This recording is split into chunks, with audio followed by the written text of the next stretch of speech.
Dubrovnika, Molunac je lijevo. Evo, približili smo se tome dimu.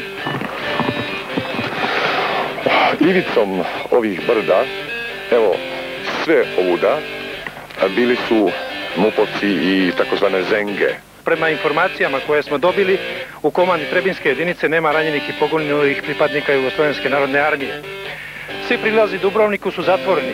Grad nema vode i struje, a doznali smo da je u gradu formirana bolnica za prihvat ranjenih oružanih hrvatskih snaga. U jedinici koja kontroliše područje iznad Dubrovnika rekli su nam da je osnovni cilj prisiljavanje mupovaca i gardista na predaju. Postoje nagovještaji da će se to uskoro desiti, ali po svemu sudeći oni su veoma dobro utvrđeni i našim jedinicama predstoje još velike borbe. Također treba reći da Dubrovnik nije razoren, odsječen je od svih dijelova svijeta, nema struje, nema vode i kako nam je izjavio jedan starješina, Dubrovnik neće biti gađan artiljerijskim oruđem ukoliko naravno na toj jedinici Jugoslovenske narodne armije ne budu prisiljene. Vaša rodbina nas interesuje kako ste, šta radite? Ma ne, mi smo čuli da smo svi pokojni praktično, svi su rekli ovako. Idi gore,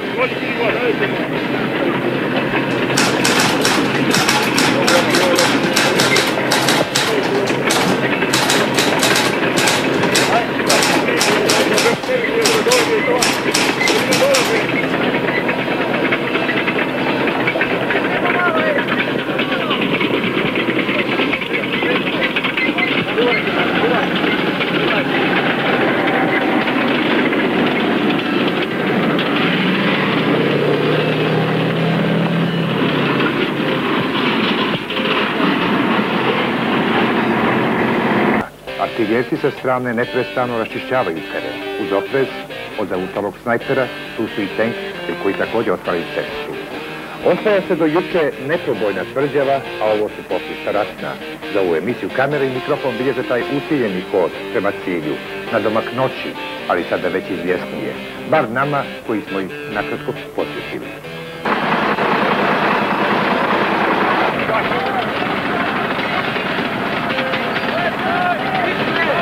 Potez Dubrovnik Trebinje. Da, mi se nalazimo od Grude prema Čilitima, ne znam koji je ovo kilometar.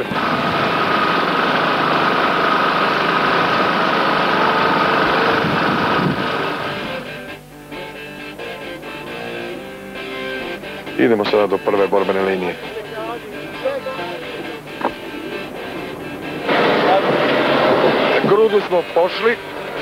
Grudu smo prošli, evo idemo za tenkom sada koji se tu gore je crkva jedna, od nas ga ogađaju snajperisti.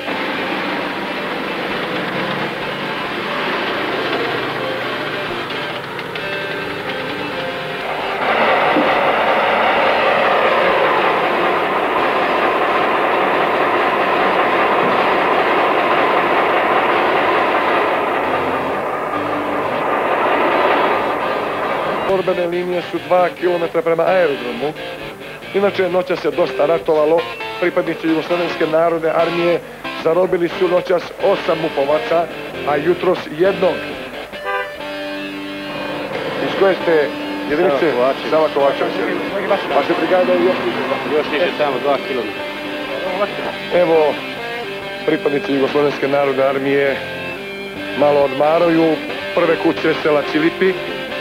Rekli smo na početku da su ovdje u ovoj okolini jutros zarobljeni mupovci.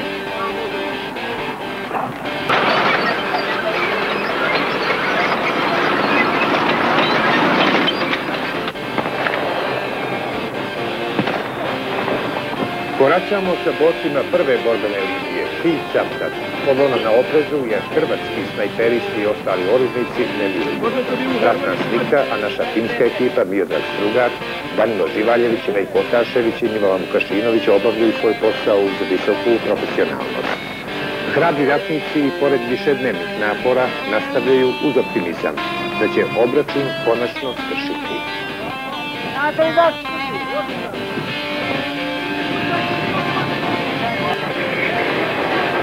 Oklopni transporter hitno se vraća sa prve borbene linije. Nešto se ipak dešava.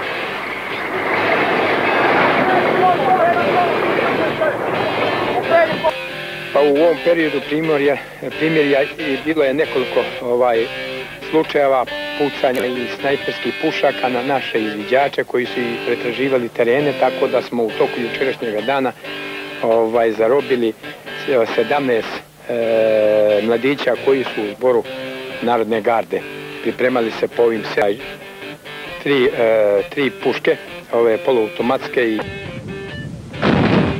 Vatra neće biti obustavljena, obavješteni smo iz komande mjesta, sve dok i posljednje ustaško uporište ne bude uništeno. Svakim danom, slušajući njihove vijesti, Radio Dubrovnik i Radio Zagreb i tako dalje, primećuje se da polako, kako kaže naš narod, također udara na uporište paravojnih jedinica. Kamera je zabilježila.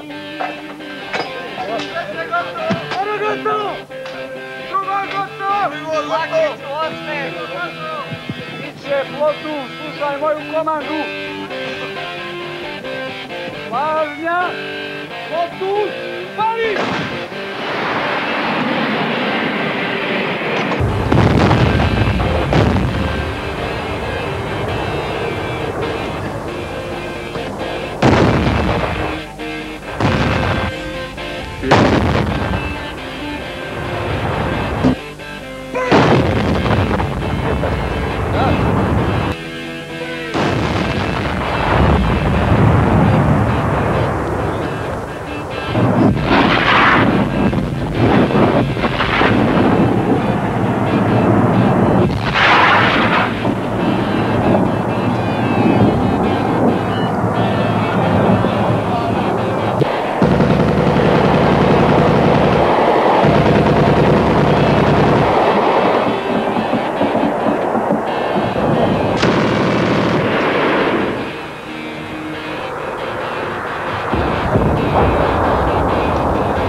vode u pičku, mati.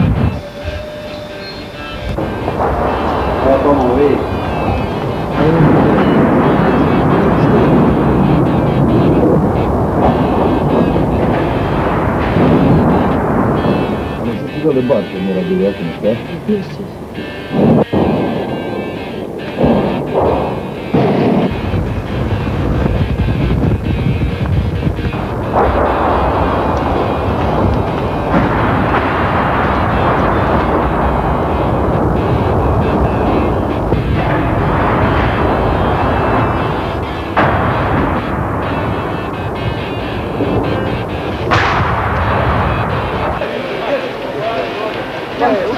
Ti si deve stare